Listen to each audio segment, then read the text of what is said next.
皆さん、こんにちは。さて今日は一つの森について少し深く、そして静かにお話をしていこうと思います。その森の名前は、青木ヶ原樹海。きっと多くの方がこの名前にどこか暗くて少し不穏な響きを感じるんじゃないでしょうか。でもですね、その厚い樹々のベールの向こう側には、私たちがまだほとんど知らない驚くべき生命の物語が実は隠されているんです。私たちはその名前を知っていますし、それにまつわるいくつかの噂も耳にしたことがあるかもしれません。では、日本の樹海、その本当の姿というのは一体どういうものなんでしょうか。この問いを入り口にして、今日の探求を始めていきたいと思います。この話が終わる頃には、皆さんが今抱いているイメージがガラッと、いませんが、少しずつ変わっていくかもしれませんね。さて、この森の物語、どこから始まるかというと、多くの人が想像するような、死の静かさではないんですね。全く逆なんです。その起源は、地球の力強いエネルギーが爆発する、もう本当に激しい異の瞬間。そう、富士山の火山の噴火にまで遡るんです。まず何より驚かされるのが、この森の若さなんですよね。青木ヶ原樹海っていうと、なんだか何万年も前から続く原生林みたいなイメージありませんか？でも実は全然違うんです。地質学的に見ると生まれてからまだわずか1200年ほど。もちろん私たち人間からすれば途方もなく長い時間ですけど、地球の歴史という大きなスケールで見ればほんの赤ん坊のような、非常に若い森だと言えるんです。誕生のきっかけになったのが、今からおよそ1200年前、西暦で言うと864年ですね。平安時代に起きた富士山の青函大噴火でした。この時、もう真っ赤に燃えたぎる大量の溶岩が富士山の斜面をどーっと流れ下って、当時そこにあった瀬の海という、それは大きな湖をゴーゴーと蒸気を上げながら埋め尽くしてしまったんですね。そしてこの灼熱の溶岩が冷えて固まったまっさらな大地の上に、気の遠くなるような1200年という時間をかけて、どこからか種が運ばれてきて、少しずつ木々が根を張り、そうやって今の深い森が生まれたわけです。ちなみにもともと一つだったその瀬の海は溶岩で分断されて、今の西湖と精進湖になったということなんですね。そしてですね、この溶岩の大地は地上だけじゃなくてその地下にも本当に驚くような光景を作り出したんです。それが溶岩洞窟。この洞窟がどうやってできるかというのがまた面白くて、よくシュークリームに例えられるんですよ。ねえ、面白いでしょう？どういうことかというと、熱い溶岩が流れているとき、まず表面が空気に触れて冷えて先に固まる。これがシュークリームの皮の部分ですね。でもその川の中ではまだ熱くてドロドロの溶岩が川のように流れ続けているわけです。で、噴火が終わって中の液体部分だけが全部流れ去ってしまうと、そこには空洞のトンネル、つまり溶岩チューブが残されるという仕組みなんです。樹海には実は100を超える洞窟があると言われているんですが、中でも特に有名なのがこの富岳風穴と奈良沢氷穴なんです。この2つの洞窟、比べてみると本当に興味深いですよね。まず形からして、風穴はなだらかな横穴なのに対して、氷穴はストンと落ちるような急な縦穴。そして何より私がへーと思ったのが、歴史の中での使われ方です。風穴の方は洞窟の中の温度が年間通して平均3度という驚くほど安定した低温なんですね。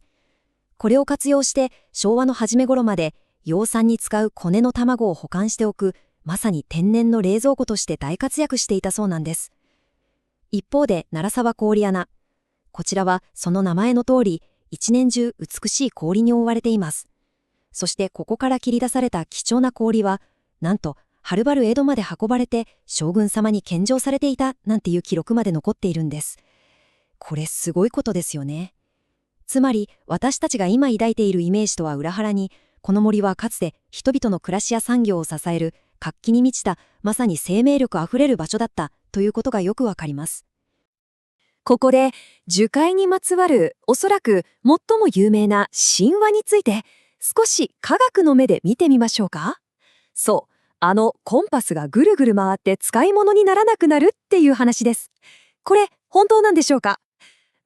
結論から言うと、これは神話なんですね。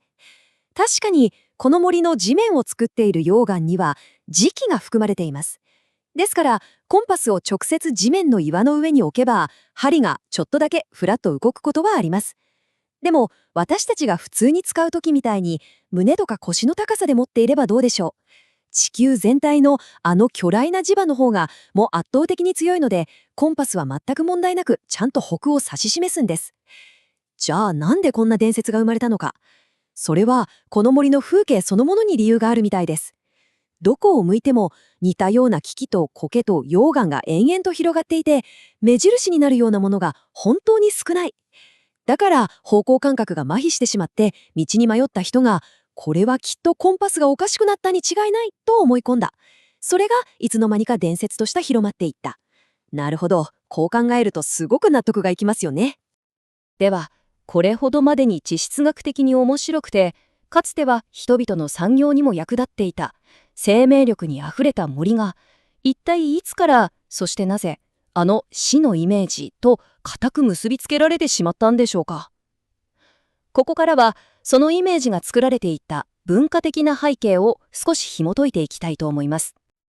このスライドが示しているように、そのイメージの転換点にはいくつかの決定的な出来事があったんです。まず、1960年、文豪松本清張の小説、波の塔です。この作品の中で悲劇のヒロインがこの樹海で自ら命を絶つという結末が描かれました。これが誰にも見つからずに静かにこの世から消えることができる場所という、どこか悲しくロマンチックですらあるイメージを世の中に広める大きなきっかけになったんですね。そしてそのイメージを決定的なものにしたのが1993年です。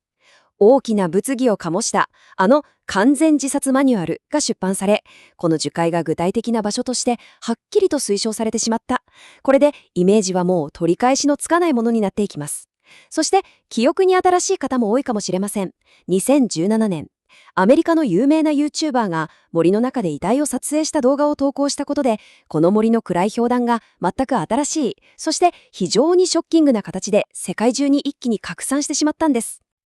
こうして主にメディアによって作られ、どんどん増幅されていった神話。でもその一方的なイメージに対して森の地元では、そうじゃないんだと、この森の本来の物語を取り戻そうとする、とても静かですが力強い戦いが今も続けられています。その戦いのまさに最前線にいる一人がジャーナリストの村田ラムさんという方です。インターネットの世界なんかでは今でも樹海には自殺を思いとどまった人たちが集まって暮らす秘密の村があるなんていう都市伝説がまことしやかに語られていたりします。しかし何度も何度も現地に足を運んで調査を重ねた村田さんはそれをきっぱりと否定するんですね。彼が見たのは助け合いながら暮らす人々の集落などではなかった。彼が見たのは社会から孤立してしまい、テントの中でたった一人で静かに生き延びている人々の姿だったと、そう語っています。村田さんのレポートは時に一切の干渉を排した厳しいリアリズムに貫かれています。例えば彼は森で見つかるご遺体の現実をモテルという言葉で表現することがあるそうです。これはもちろん彼のブラックユーモアなんですが、ご遺体にハエやウジ、そして野生動物たちが集まってくる様子を指しているんですね。遺体は善悪なく、ただ自然の大きなサイクルの一部として速やかに分解され森に帰っていく。彼がそこで見つめているのは、そういった冷徹ともいえる生物学的な現実と、そしてもう一つ、木の缶に残されたビニールテープの目印のような、道に迷ったのか、それとも人生そのものに迷ってしまったのか、生々しい人間の苦悩の痕跡、その両方なんです。そして地元の山梨県が公表している公式な統計に目を向けると、そこには声なき人々の悲劇が静かな数字となってはっきりと現れています。犠牲者のおよそ7割が男性、そしてその動機の多くはうつ病をはじめとする健康上の問題、そして経済的な困窮にあると言われています。これはオカルトや心霊現象といった話では全くなくて、現代の社会が抱えるあまりにも現実的な問題がこの森という場所に流れ着いてしまっているということの証左なんですね。もちろん地元の方々もこうした厳しい現実を前にしてただ手をこまねいているわけではありません。森の入り口には監視カメラを設置したり、パトロールを強化したり、あるいは遊歩道には、あなたの命はご両親からいただいた大切な贈り物です。そういったメッセージが書かれた看板を設置したり、また悩みを抱えているかもしれない訪問者にそっと声をかける。ゲートキーパーと呼ばれるボランティアの方々の活動も行われています。これらは一つ一つが悲劇を一件でも減らしたい。そして森に張り付いてしまったネガティブな評判を戦いたいという地味で本当に大切な取り組みなんです。そしてそうした戦いの中でも最も重要で、そして希望に満ちた戦略が、この森を本来の姿である生命の場所としてもう一度人々の心に伝えていこうという試みです。その中心となっているのがエコツアーなんですね。経験豊かなガイドの方と一緒に森を歩くと、あの硬い溶岩を突き破って力強く根を張る木々の姿や、まるで緑色の絨毯のように豊かに広がる苔の生態系を間近に感じることができます。そしてそのツアーの中では自殺や幽霊といった話は一切されません。ただひたすらにこの森が秘めている驚くべき生命力と地球のダイナミックな活動を感じられる科学的な面白さが語られるんです。ここまで科学的な事実として見た森の姿と、それから文化的に作られてきた神話としての森の姿、2つの側面を見てきました。最後にこの森が今の私たちに何を問いかけているのか、少し考えてみたいと思います。今日お伝えしたかったことの核心はまさにここにあります。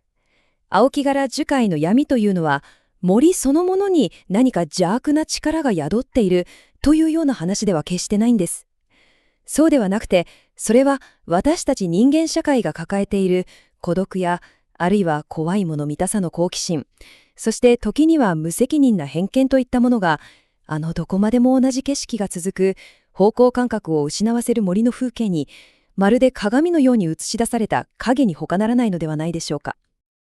この森はかつて不毛の地だったはずの溶岩大地から、これほどまでに豊かな生態系を育んだ生命のたくましさの紛れもない証拠です。そして同時に人間の深い絶望を静かに受け止め続けてきた悲しみの象徴ともなってしまいました。生命の森なのか、それとも絶望の森なのか。この森の中に私たち、そしてこれを聞いているあなた自身は一体何を見ることを選ぶのでしょうか。その答えは私たち一人一人の心の中に委ねられているのかもしれませんね。さて、今回の話はここまでとさせていただきます。